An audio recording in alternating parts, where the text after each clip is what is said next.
మామూలుగా జనవరిలో బిల్స్ ఫిబ్రవరిలో ప్రాసెస్ చేసి మార్చ్లో మామూలుగా ఇస్తారు. మార్చ్లో ఎన్నికల కోడ్ వచ్చింది, అంతే. ఒక్క బిల్లు పాస్ కాల. దాదాపుగా 2000 పైచిలకు కోట్లు Aarogyasri bills pending. Network hospitals ఈరోజు ప్రజలకు మంచి చేసే కార్యక్రమం, సేవలు అందించే కార్యక్రమంలో వెనకడుగు వేస్తూ ఉన్న పరిస్థితులు. 104, 108 సిబ్బందికి చంద్రబాబు నాయుడు గారు ముఖ్యమంత్రి అయిన తర్వాత ఇంతవరకు జీతాలు లేవు.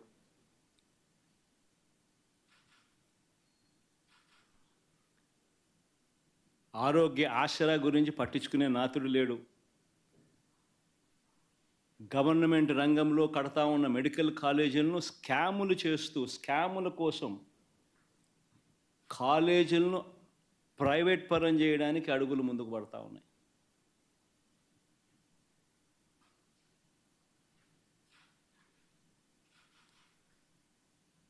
తిరోగమనం.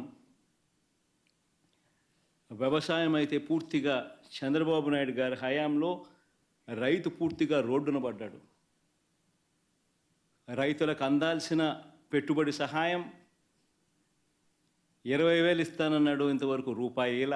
అంతవరకు రైతులకు మామూలుగా వ్యవసాయం మొదలయ్యే టయానికి గత ప్రభుత్వంలో మా హయాంలో వస్తూ ఉన్న రైతు భరోసా పెట్టుబడి సహాయం కూడా ఇవ్వకుండా ఎగరగొట్టాడు. రైతులకు పెట్టుబడికి సహాయం పోయింది, రైతులకు ఉచిత పంటల బీమా ఎగిరిపోయింది, రైతులకు ఈ క్రాపింగ్ లేదు.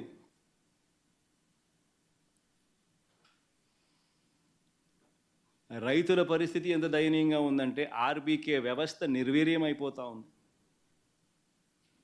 మళ్ళీ క్యూలు కనిపిస్తూ ఉన్నాయి. వ్యవసాయ సలహా మండళ్ళు రద్దయిపోయినాయి.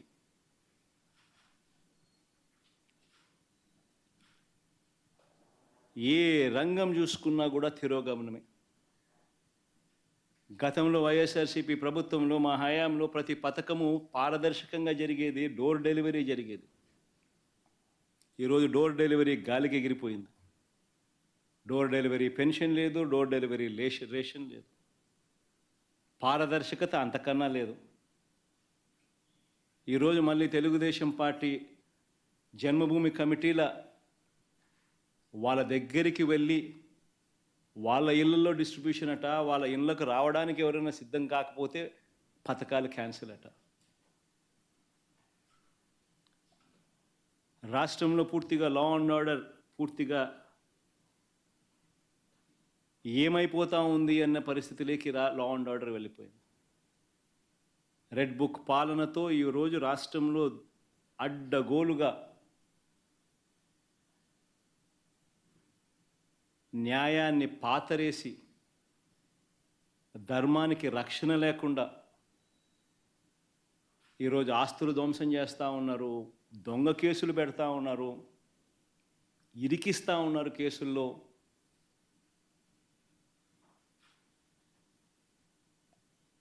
ఇష్టం వచ్చినట్టుగా రాజ్య పరిపాలన చేస్తూ ఉన్నారు. అన్ని రకాలుగా ఫెయిల్ అయిపోయిన ఈ ప్రభుత్వం చివరికి ప్రతి అడుగులోనూ డైవర్షనే, ప్రతి అడుగులోనూ డైవర్షనే. ఈ డైవర్షన్ పాలిటిక్స్ అనేటివి ఏ స్థాయిలో ఉన్నాయి అనేది ఒకసారి గమనిస్తే ఆశ్చర్యం కలిగించే విధంగా ప్రతి అడుగులోనూ డైవర్షనే కనిపిస్తాయి. ఎందుకనంటే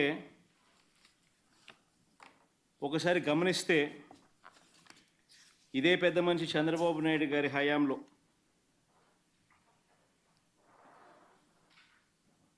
రాష్ట్రంలో అరాచక ఆటవిక పాలన మీద మేము ఢిల్లీకి వెళ్ళి ధర్నా చేస్తే డైవర్షన్ చేసేందుకు చంద్రబాబు